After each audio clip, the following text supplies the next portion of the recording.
Iran সংকট বিশ্বব্যাপী বিমান চলাচলে গুরুতর ব্যাঘাত তৈরি করেছে। মার্কিন ও ইসরায়েলি হামলা এবং ইরানের পাল্টা ক্ষেপণাস্ত্র হামলার জেরে বিশ্বজুড়ে বিমান চলাচল মুখ থুবড়ে পড়েছে। ফ্লাইট ম্যাপের তথ্য বলছে ইরান, ইরাক, কুয়েত, বাহরাইন, ইসরায়েলের আকাশে কোনো বিমান উড্ডয়ন করছে না। ইউরোপের দেশ ফ্রান্সের প্যারিসে Charles de Gaulle international airport schedule বিপর্যয়ের মুখে পড়েছে। এবার ফ্রান্সে জানিয়েছে আজ 1 মার্চ পর্যন্ত তেল আবিব, বৈরুত, দুবাই, রিয়াদগামী সব ফ্লাইট বাতিল করা হয়েছে।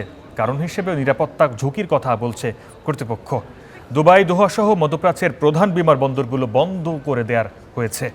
এশিয়ার দেশ থাইল্যান্ডের সুবর্ণভূমি বিমানবন্দরে বাতিল হয়েছে 32টি ফ্লাইট। কর্তৃপক্ষ জানিয়েছে আটকে পড়া যাত্রীদের সেবা নিশ্চিতে কাজ করছেন তারা, যার ফলে বিশ্বব্যাপী বিমান সংস্থাগুলিকে তাদের পরিষেবা পরিবর্তন করতে বা বাতিল করতে বাধ্য করা হয়েছিল।